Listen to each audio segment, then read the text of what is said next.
7 PM CST, like cook. Tuesday after dark, who's in, who's out? Playoff dreams fly, or they crash, no doubt. Call it the go deep or go home, late at night. Boys with the heat, keep the whole chat high. We roasting teams, taking shots, bring a spark.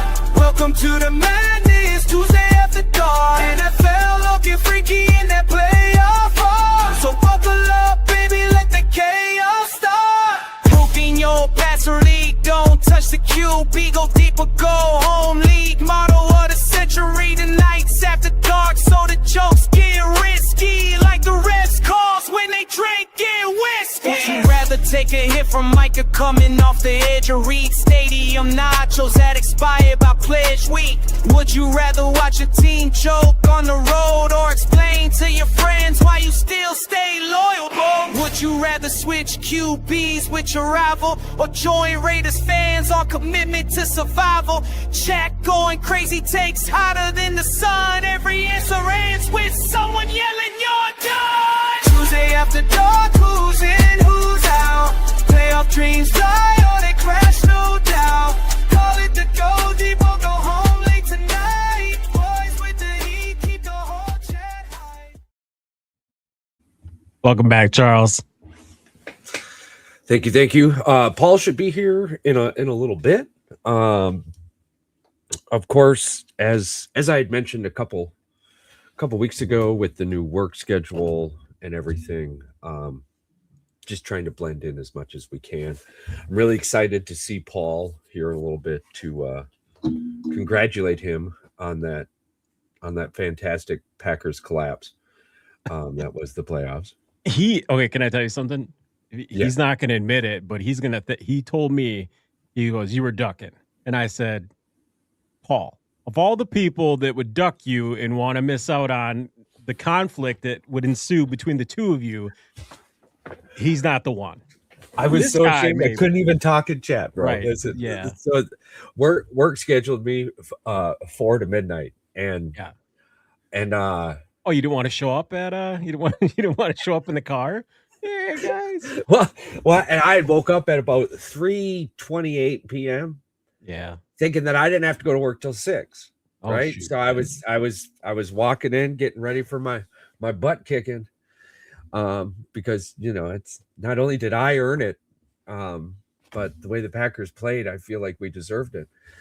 Yeah. And then all of a sudden I just had this like flash of 4 p.m. cross my mind, and I pulled out my schedule and I was like, fuck, I got to be at work in 28 minutes. Wife had made meatloaf and everything. I just, you are who you say you are, who you say you are, more or less. And the way Green Bay had played all season long, I think outside of the Broncos game where we only had a lead in the third quarter, we had a lead going in the fourth quarter, and in most situations with 2 minutes or less to play, and every game we lost this year. I mean, it was just, we could blame it on the injuries. We could blame it on the coaching. We could blame it on this. We could blame it on that. I mean, it wasn't our year. After the start of the way the season started, the off season, I was screaming in my living room, "We're going to the Super Bowl. We're going to the Super Bowl." And then halfway through the season, I'm like, well, if Jordan Love doesn't win 1 at 27, but he wins 2 after 28, does it really matter about his 27th season? A coworker brought up a really crazy stat to me, though, about coaches in the NFL. Yeah. Did you know there's only one coach in the NFL history ever that has won a Super Bowl after 7 years? Do you know who that coach is? No. Andy Reid. Oh, okay. Interesting. Because he coached with Philadelphia and then went to Kansas City. So usually your first Super Bowl is within your first 7 years. I'm not saying that you can't win one, but nope, I agree. That's the trend. Let's just say that's the trend. And that was a little bit. I'm so glad you brought that up. That's definitely on the list here. Yeah, I mean, and let's jump right into that too. I mean, the Packers after the game, of course, you had emotional me on the internet screaming, "Fire everybody!" That was all. That wasn't just you. That was all of us, myself included. And then once the 24 hours went away, and this is what kind of bummed me out. There was a lot I was excited to talk about. I mean, the butt kicking would have taken a few minutes and then would have moved on. Yeah. But Matt LaFleur is actually a pretty good head coach. Now, if you're asking me, is he a good offensive play caller situationally? No, he's terrible. Yeah. I think I don't think there's going to be too many arguments there. No. But man, he's put together a pretty decent coaching squad. He's put together a really great resume.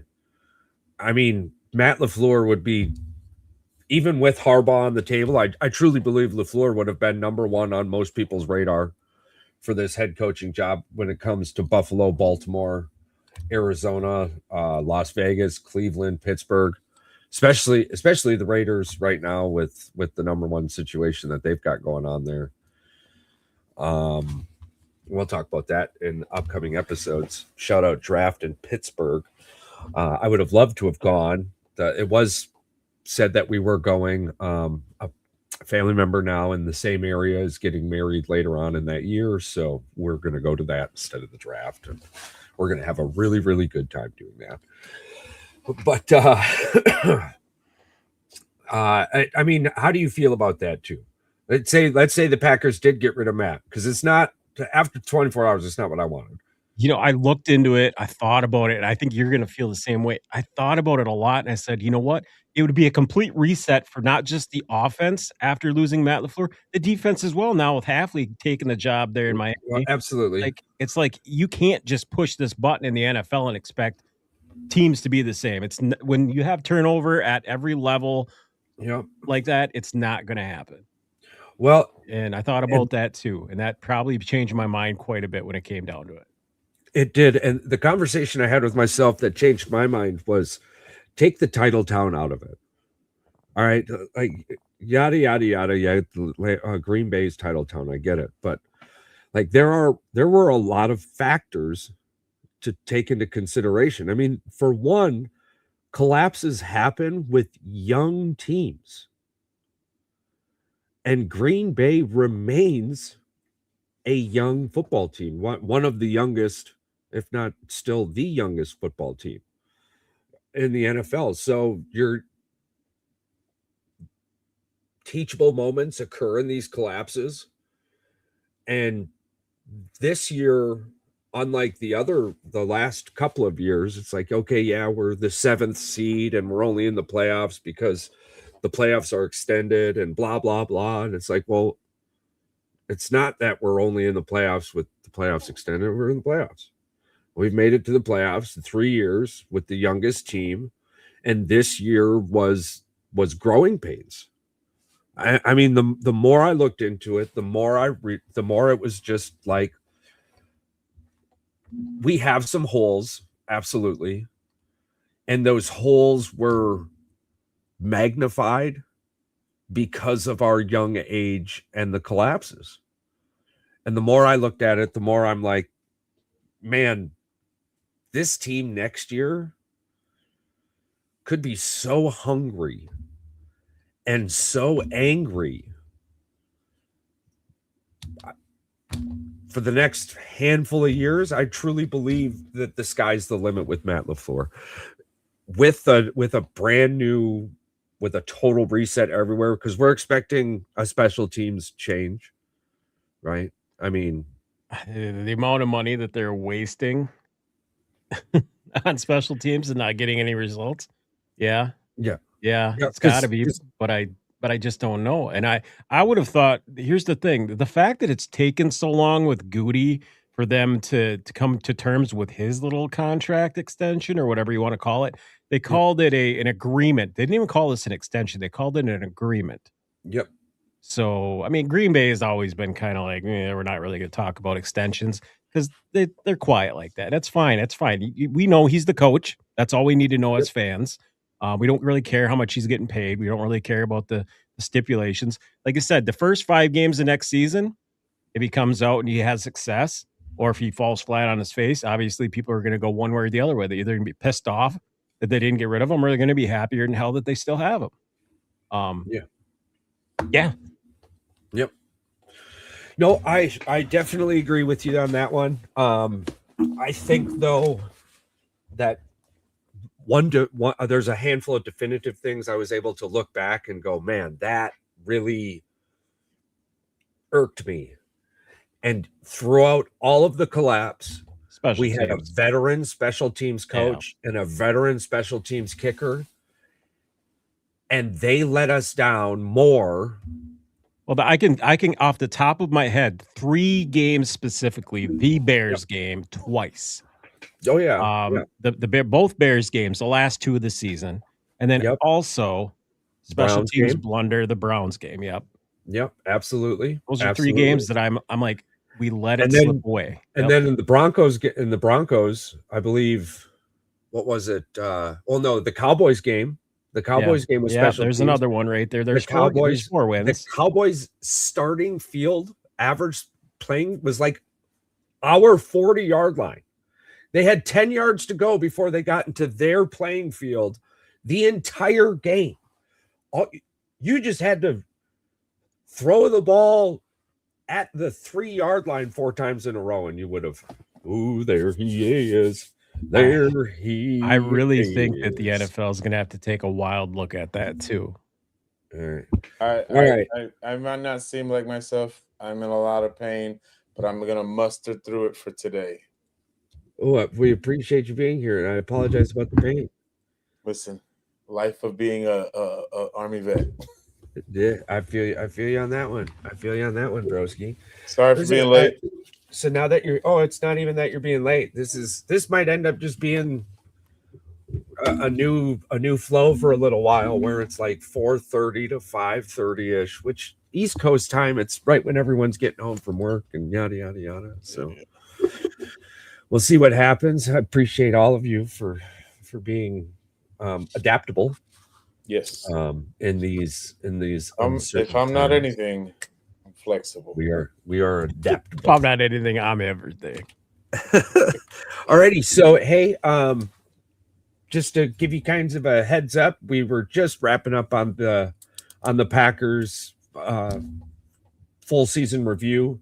Mm-hmm. I told him you were ducking him. We were slowly getting into the head coach. Nobody ducking no smoke. But with you here now, I did want to give you the opportunity, because obviously what has happened, and we'll talk about that here in a little bit. But I wanted to give you the opportunity, and before you said anything, bro, like, I don't know what to think or feel, but I thought the 4th and 7 play against Green Bay, or the 4th and 8 play against Green Bay, was like just some crazy ass fluke. And it was like, all right, cool. There's your onside kick this game. Like, I don't know how you fucking got 2 onside kicks in 2 games. I'm like, but you got it. And I don't know how to think, because Caleb Williams is a magical man. So there's that could be very true, right? So then and we were just talking about that moment, right? Like, because the other moment hasn't happened yet. And I was just so effing furious. I was like, if Booty Cheeks was 2 inches taller, his fingertips would just like 2 inches. Booty Cheeks. Oh man, everything keeps coming back to Booty Cheeks. Nixon is a problem. Mm-hmm. So, oh yeah, he's number 1. He's number 1 on my chopping block as a Packers fan. Yeah. And we did recently do some chopping. I've got that list. I feel Caleb Williams has 4 major highlights, candidates for throws of the year. Yeah, 3 of them are against the Packers. 1 to the DJ Moore, just lobbing it up there, him grabbing it. The second one, Cole Kmet, because that was just an insane throw. The one to Roma Dumze, 4th and 8. And then just the second one to DJ Moore to end it in overtime. where he just launched it from midfield. midfield. And there was that. I mean, and even the one to Walker to tie the game up in the second game of the season. Like, again, I've been getting a lot of text messages for the last few days saying that the season's been a disappointment, and I'm trying to figure out where the disappointment was. Right. Yes. I mean, I think people do drugs. I'm like, am I disappointed that we lost to the Rams? Of course, I'm mad that we lost to the Rams, but am I upset with the overall capsule of the season that we just saw? No, I have absolutely nothing to be upset about. Yeah, no. To be fair, it's like just sit back and enjoy the show for a little while. I'm enjoying the ride because next season is every season is completely different. Now let's I want to see how the off season is. I want to see what the focus is. I want to see what if we're doing trade packages, the biggest three things that I feel like we need to figure out. One, I think there's a few contracts that we need to restructure. Garrett, Tooney, DJ Moore might be on the top of that list to create cap space. Right. And there's some trade packages that we need. I think Phillips from the Eagles, he's a free agent this year. If we can't find a way to trade for Max Crosby, whatever that looks like, pick up somebody in free agency or even try to persuade Khalil Mack to come back on a 1-year deal, to see what that looks like. But the biggest thing is the draft is important.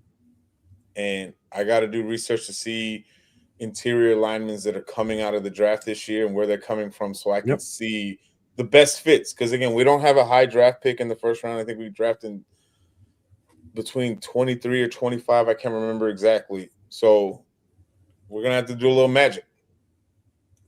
But I'm okay. Again, I am okay with how the season started and how it ended. This is part 2 of a successful NFL season. It's that season was amazing. I just, like you were saying, we're on to the next off season. But for then Caleb Williams to come back, I hadn't even made a post on Facebook, bro. I was like, the NFL's so fucking scripted, dude. It's wait. All right. Paul and I kind of went over this just a little bit. Dude, the Jacksonville Jaguars are. I think the Jacksonville Jaguars, the Broncos, the Chargers, we're going to be seeing a lot more of them in the playoffs. There's a new era of quarterbacks. We've got Seattle. We've got, if the Packers get their head out of their ass, you've got the Packers. I mean, and with these new head coaches coming in, Liam Cohen did a wonderful job.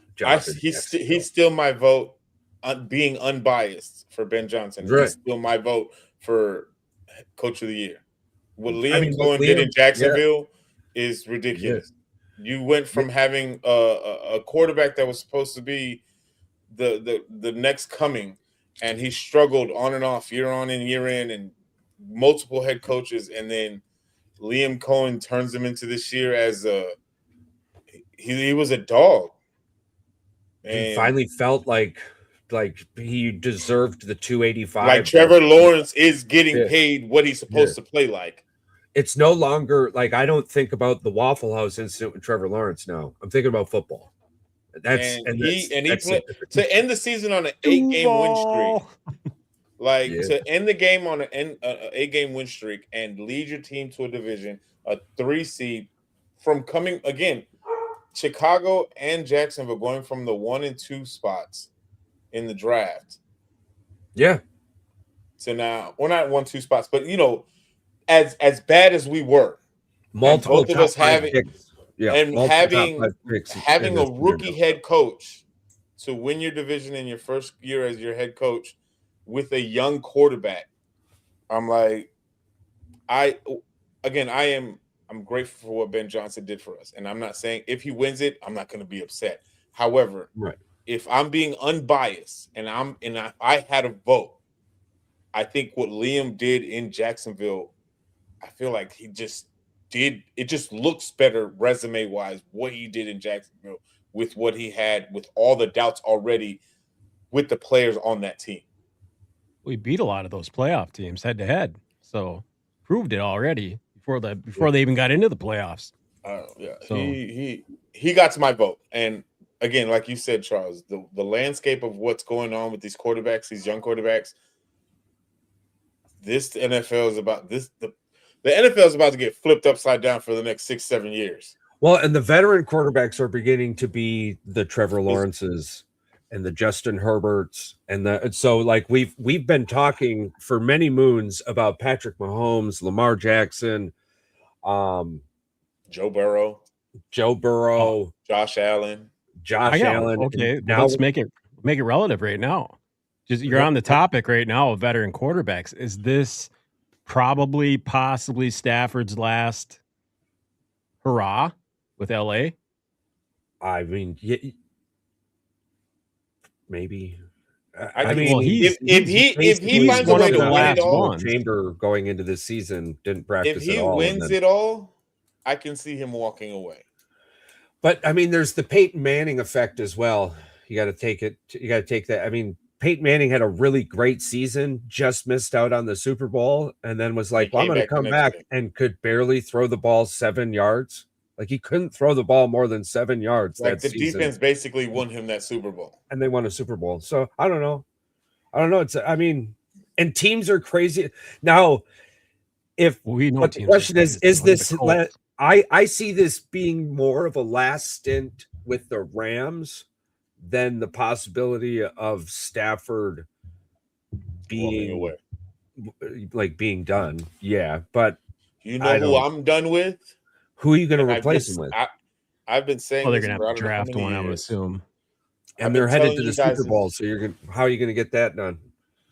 I just want to say I've been saying this for years. This year. But I've been saying this for years, and you guys have been giving me shit for it. Okay. Justin Herbert is overrated. Well, I didn't give you shit about this. I'm pretty sure we were in agreement with you. I don't. There's too many what ifs, and Josh Allen is slowly creeping into more and more. I can't defend you. Josh Allen is just a more mobile Jim Kelly. We said this, Paul. Yeah, I'm more on the Josh Allen than I am about the other one. No, you are. You got more confidence in Josh Allen. The reason I got more confidence in Herbert than I do Allen. If I'm gonna be honest with you, I'm picking Allen over Herbert. I know. Yeah, head to head. Yeah, but Herbert had, and as a Packer fan, I gotta respect it. Herbert had a buttload of fucking injuries on that team this year. I mean, his entire offensive line went down. We're starting. This is a different. Let me go get the violin. Let me get the violin. You can get the violin all you want. This happened to you last year. I didn't bitch and complain. Your offensive line was. You ended up being a Lions fan by the end of the year last year. Yeah, because we were losing, but they can't win when it matters. Justin Herbert, how many times has Josh Allen had nothing and still won games in the playoffs? Well, he's had an offensive line. I'm just saying. He won the intangibles MVP. Are there for the Bills to win a Super Bowl. They just don't perform. You're not going to be able to convince me that you're picking Justin Herbert over Josh Allen. I'm not trying to convince you. I might end up dying on this hill, and I'm aware of that. But Harbaugh left Michigan for Herbert. That's got to mean something. That don't mean shit to me. I know, but I got the dude's picture with the signature. I just feel like Justin means Herbert, something to me, Paul. I just feel like Justin Herbert is just not doing it for me. And again, I love Josh Allen. Don't get me wrong. I love Josh Allen, but it is getting harder sometimes to defend him when offensively. And this goes for Caleb too. Y'all, again. Man, he missed that pass pretty terribly. And my thing that pissed me off was the same thing happened with Buffalo that happened with us with the Rams.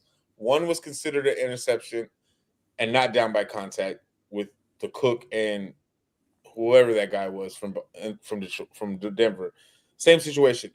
But at the same time, Josh Allen and Caleb Williams, one of their biggest issues with me is they try to play hero ball too much sometimes, and it becomes detriment. So like so you mean the Cole Kmet, Evan Williams? Anything. But Or there's Colson Loveland, Evan Williams. Now there was a play on that. I don't care what anybody say. DJ Moore let go on speed on that first interception, that deep pass in the interception. That was supposed to be DJ Moore, but he let go. Yeah. And he just didn't finish his route for some reason. Oh, yeah. But there's many moments, bro, where like, and now looking at it analytically, where the quarterback gets the interception, but you're like, man, that wide receiver fucked that. It wasn't on him. Yeah, 100%. And it's like, and it's not just, this is just period. There's some quarterbacks that get these interceptions, and I'm like, that's not on them.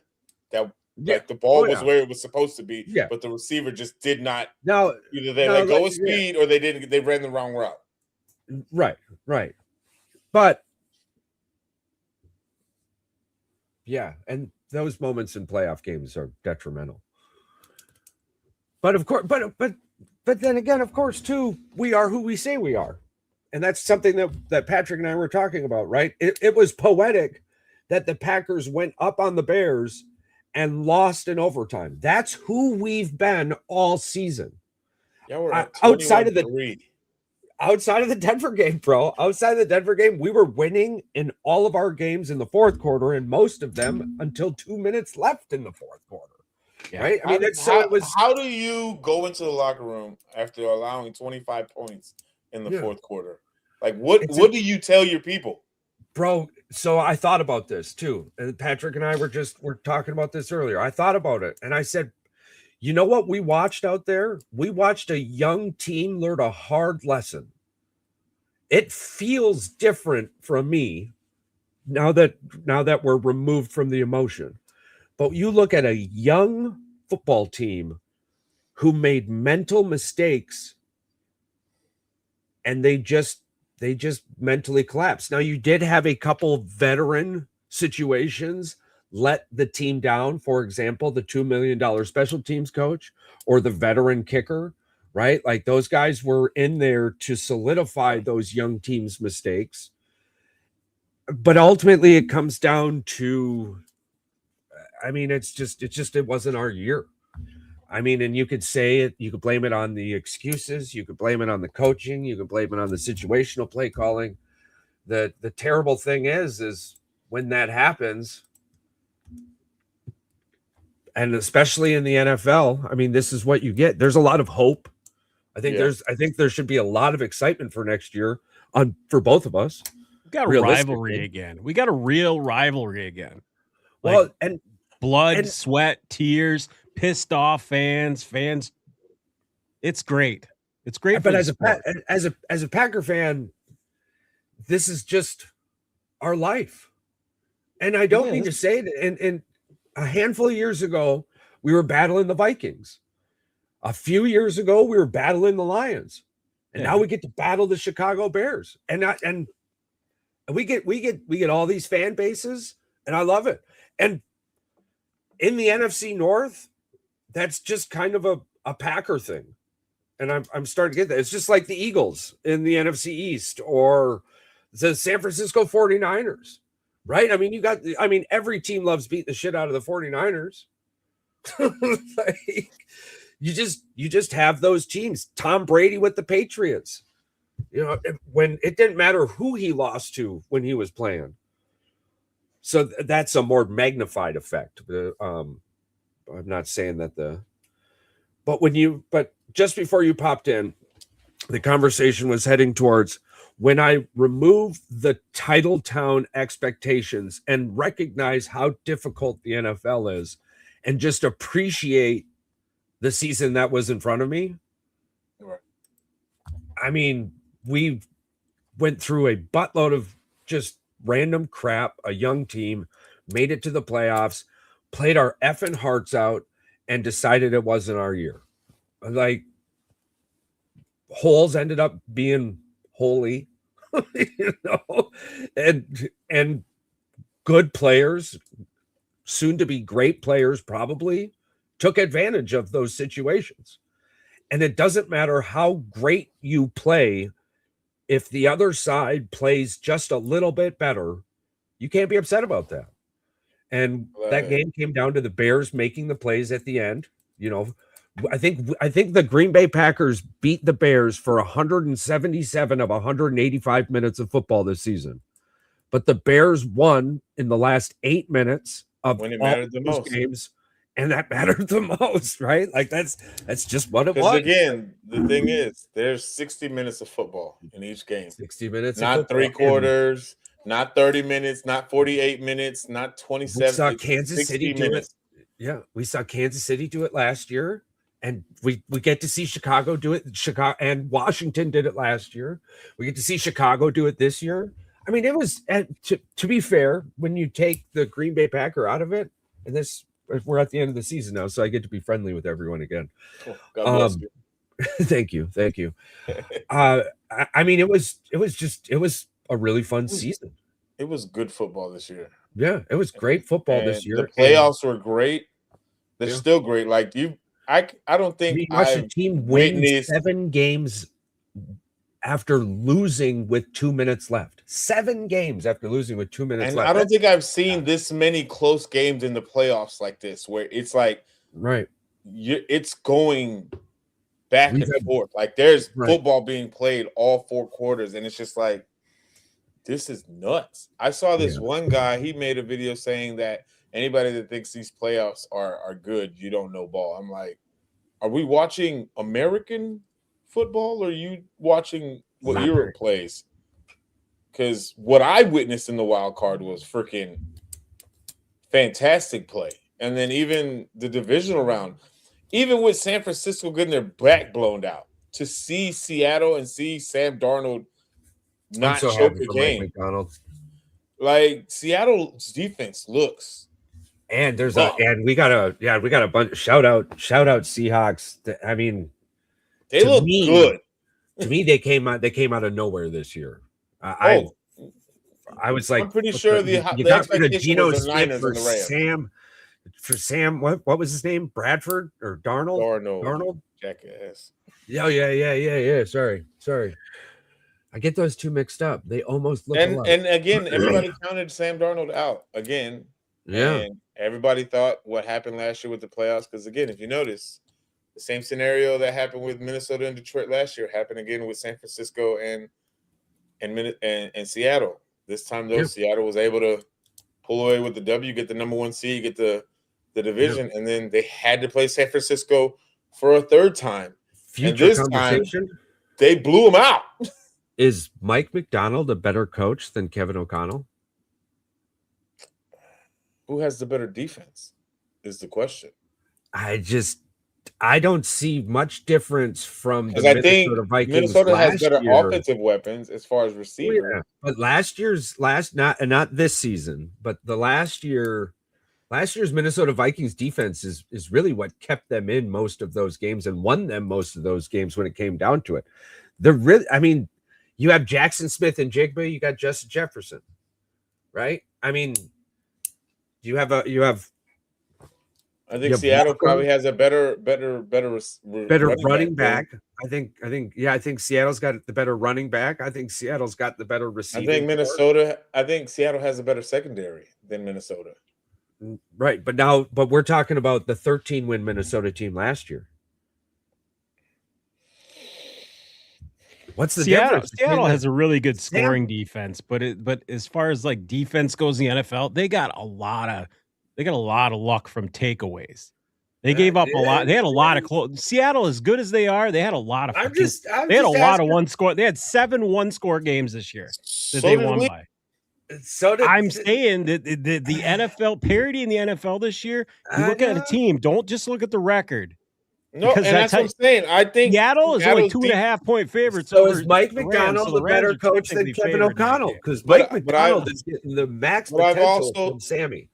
I said this before the playoffs started. I remember when I said that there may be favorites, so-called favorites, right? They're called the favorites. Right. However, there's no one team that looks just purely dominant. Oh God, no. That's You know what I'm why saying? Seattle's not favored by more than 2.5 points. But they're at home. still the more favorite team out of the 4 that is remaining. Right. And second to me is New England. I would say New England's number 1 because you don't have a quarterback in Denver. You are going to sit there and tell me New England doesn't have a better chance to beat Denver than I'm saying the second best team is New England. No, yes, by far and away they're the best team. I'm saying I have Seattle and New England as the top 2 teams that are left out of the 4. But I have Seattle as number 1. Seattle's probably number 1. Number 2 for me is probably Seattle. I think New England's number 2. I think the defense in Seattle I know New England has a tough defense, but I just feel like the problem with New England is they played that easy schedule and everybody is pretty much giving them a pass for that. When are we going to start hearing Packer fans scream, "Why didn't we keep Mike and give New England Matt?" Yeah. He was in our office last year. Yeah, so was Salah. All right. Well, he just got hired by the Tennessee Titans, didn't he? I don't think I don't think it's as bad as Patrick is making. You guys are completely fucking nuts. Dude, he had his chance to be a head coach and he pissed on it. The Jets are the most dysfunctional organization on the fucking planet. Tennessee isn't? Are you fucking shitting me right now? I think Tennessee has more potential. Tennessee has more potential than the Jets do. No, they don't. They do not. No. Last time I checked, one team is cursed and the other one isn't. They're both cursed. Tennessee hasn't won a fucking thing. Last time I checked, I take that back. Last time I checked, the Jets have been cursed since Joe Namath won and gave up his soul. Charles said that they bought that Super Bowl, and we will stand by that. So again, the Jets and the Jets owner are just dumb as hell. The only thing closer than them that's stupidity are the Cowboys. I'm just saying, Paul, if you couldn't win with like the number 1 at the time that he took over the Jets, they had the number 1 defense. And you had in the Zach NFL. Wilson it wasn't as your quarterback. Even close. You had one more than Aaron Rodgers. I don't give a shit. Yeah, he did more than Aaron Rodgers. That's true. I'm not saying that he's going to be a good head coach in Tennessee. I'm just saying it's not as bad as you think it is. The reason I'm saying that is because he wasn't even the best possible option for them. Why did they choose him is what I'm asking. I'm not saying Tennessee. I'm saying Tennessee dropped the ball, not Salah. Salah, good for him. But Tennessee dropped the ball. Wild. They could have went and picked a way better head coach. Morris. At one point in time, they had Derrick Henry and AJ Brown. Very true. And then they decided to trade everybody away. There was a couple other pieces too. Like they had a really good football team, and they were like, "Yeah, no, you get out." I'll say it the same way that Charles said it when we drafted Morgan. You had the ball, you dropped it. The ball's in your court now. What are you going to do with it? And I don't have faith that Salah, a defensive-minded coach, is going to be like, "Oh yeah, I know offense. Bro, I'm going to pick up offensive weapons." Yeah. The way Morgan gets blown on his ass. Yeah, they can get rid of him too. Multiple bull rushes. It's just like, what? Was that what? He has a really good left tackle though. I mean, he's not a good guard. He's a big body. He's big. All right. There's a few things I wanted to talk with you guys about before I got to bounce. So the head coaches that got fired, I always love to see who made a mistake. Yeah. And so we had Sean McDermott fired by the Bills, who, by the way, would be an amazing defensive coordinator in Green Bay if anybody really wanted, if anybody wanted to know my dark horse on that one. You had Sean McDermott fired by the Bills. You had Mike McDaniel fired by the Dolphins. We called that at the beginning of the year. The only thing we were really wrong about with the Dolphins is the fact that they somehow won a few games at the end of the season. I still think they should have been relegated. One of the worst teams. I'm shocked they decided to fuck themselves out of the number 1 draft pick. John Harbaugh fired by the Ravens. Jonathan Gannon fired by the Cardinals, Carroll fired by the Raiders, Stefanski fired by the Browns, Morris fired by the Falcons. Again, did not make sense to me at all. The beginning hire, like it wasn't that you should have taken Bill Belichick. It was just like, you really had to listen to everyone talking. Dan McDermott's firing to me. That one doesn't make like sense. The dumbest one out of all of them. That one doesn't make sense. sense. GM should have been fired. Yeah, I think, absolutely. Whoever snatches Doug is going to get. Can I ask a question then? Right now in that Bill's office is Joe Brady. Is Joe Brady going to get the head coaching position for Buffalo? I feel like you have to give him an interview, but I don't. I mean, know. My question to that: he's a great offensive coordinator. That's his thing. How much sway does Josh Allen have in this hiring process? Josh Allen loves Brady, so yeah, there's that. I mean, in reality, yeah, because you basically looked at the situation and said our defense let Josh Allen down, and it can't do that anymore, and you're the reason for it. So that's why they got rid of McDermott. Can I tell you what I would do if I was Buffalo? Hire Brady, get yourself an offensive coordinator. Whoever Brady says that's who I want, and then you go out and you get Raheem Morris as your defensive coordinator. That's me if I'm Buffalo. That's me. Well, Raheem Morris should be on many radars. I know he's on the Packers' radar, but it's gotta be for Green Bay. Yeah. How I define who made a mistake is like you fire a coach, and in less than 40 hours, he's got a new job, right? John Harbaugh. Baltimore firing Harbaugh, and then he's got a job in 24 hours. Right. Stefanski, the Browns firing Stefanski 2 days later. Oh yeah. Atlanta Falcons got him picked up. That's a good hire for them. Good for them. That's a very good. I mean, now you got Stefanski with that quarterback situation again. You just can't get rid of quarterback situation. Dude, can I ask you a question? I think I might know this off the top of my head, but how many more years is old boy still under contract for the Falcons? I think he has 2 years left. Yeah. So that's 2 more years. Because this season was season 2 out of his 4 years. So Stefanski goes from one quarterback mess to another around because he's a good friend. He'll pay good friends. Arthur Blank and him are like Arthur don't give no Arthur homies, huh? Yeah. He's gonna trade Kirk Cousins for Dylan Gabriel. I mean, at this point, it might be worth it. And then you'll get more playing time out of him. Listen, if that happens, then I take back everything I said about him being fired is a terrible thing. Kirky Cousins. That's just stupid. Right. I'll take it all back. I can't wait. I want to see this hire and to see how it would affect the landscape of the AFC. I want to see McDermott go to Vegas. That wouldn't surprise me, Paul. Honestly, I think Pete Carroll goes back to college. Pete Carroll needs to go be a grandfather somewhere. No, he can't. He can't. That's his problem. He needs to go coach. Get a gum sponsor. North Carolina State. He needs to coach North Carolina State. So Bill Belichick and Carroll could be in the same state. That'd be awesome. So Brian Callahan by the Titans. You know, the one thing I do want to mention is that for the most part, and as a Packer fan, I'm comfortable saying this out loud, NFL owners are stupid. Majority of them. Yeah. Like, I feel like they turn on Twitter or X, whatever the hell it is anymore. I'm still calling it Twitter. And they're like, oh, all of our fans want me to do this, so let's do that. Like, y'all just hired Brian. Like, you didn't even really give him a chance to do anything in a world where he's playing against people like Patrick Mahomes. And I mean, the list can go on and on and on and on and on, right? Like, you don't have one of those players. You didn't give him one of those players. How in the hell do you expect him to do anything? That's just wild to me. Mike Tomlin stepping down from the Steelers.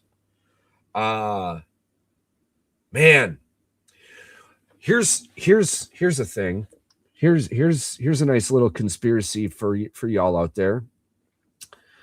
Aaron Rodgers retires, starts having a presence in the Green Bay front office, calls Mike Tomlin. Mike Tomlin is now the defensive coordinator of the Green Bay Packers.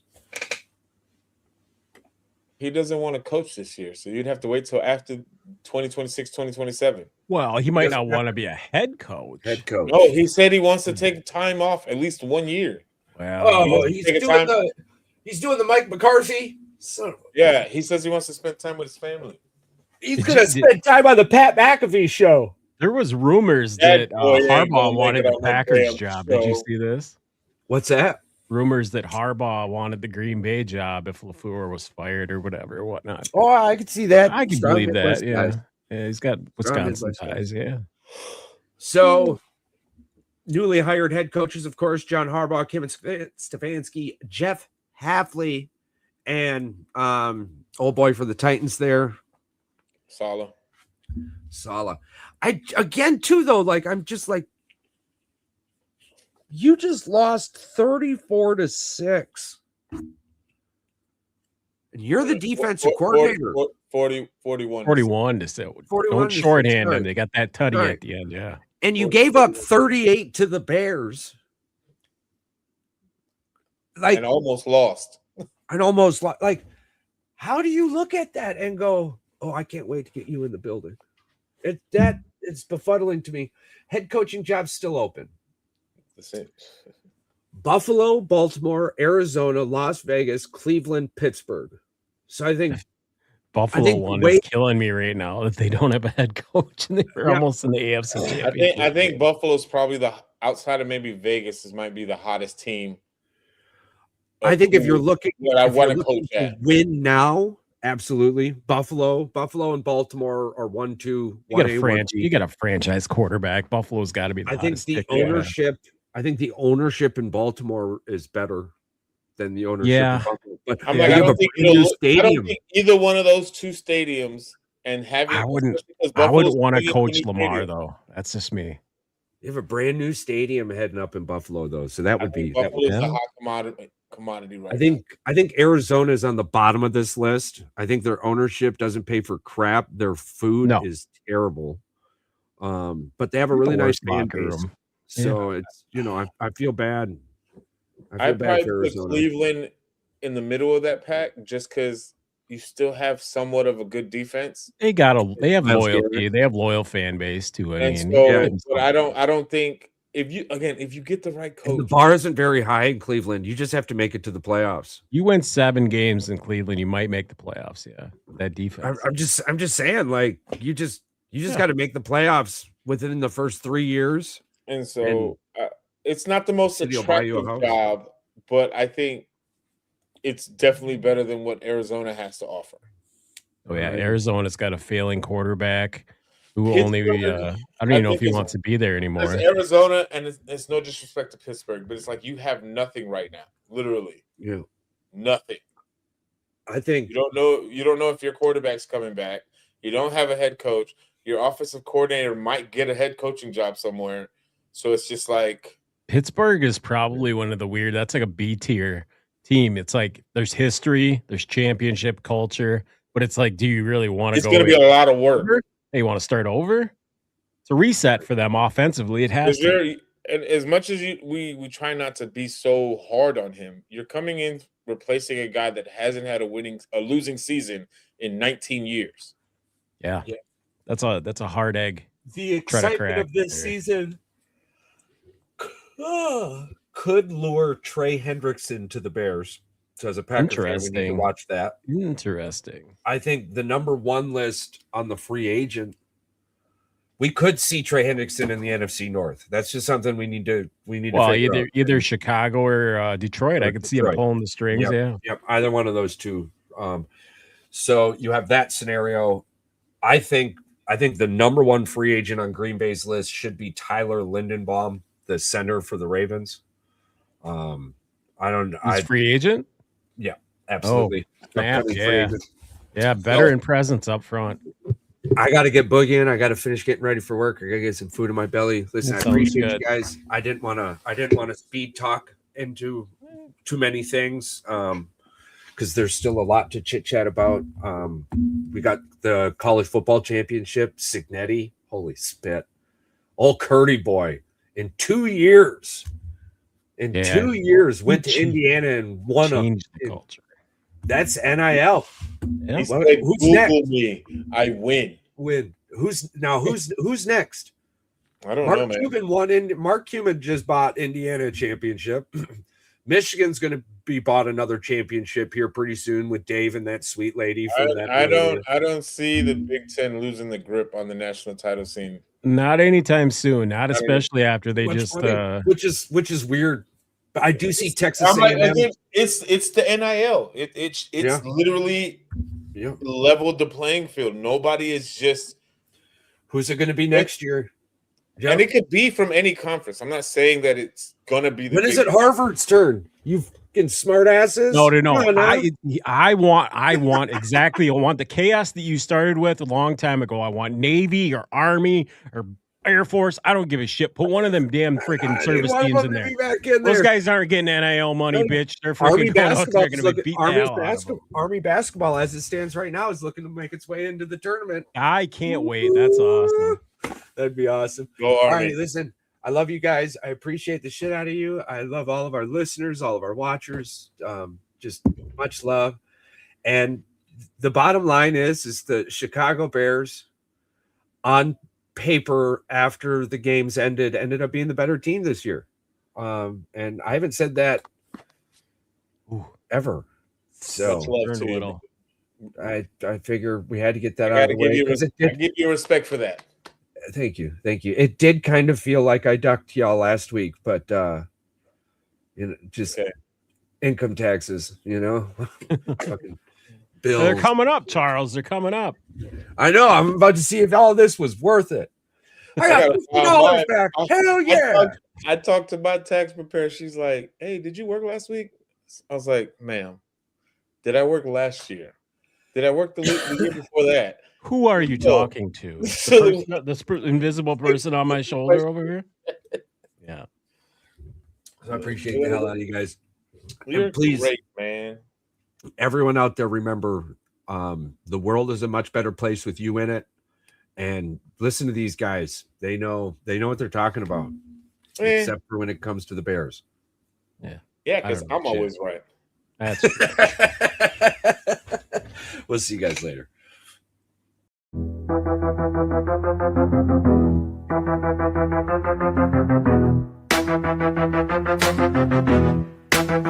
Yo, it's time to dip. Lights low and the mic off. Boys with the heat, yeah, we blast like a Molotov. Said what we said, no regrets in the air. If you ain't subscribed yet, bitch, don't you dare. Rate it 5 stars, hit that share like a blunt.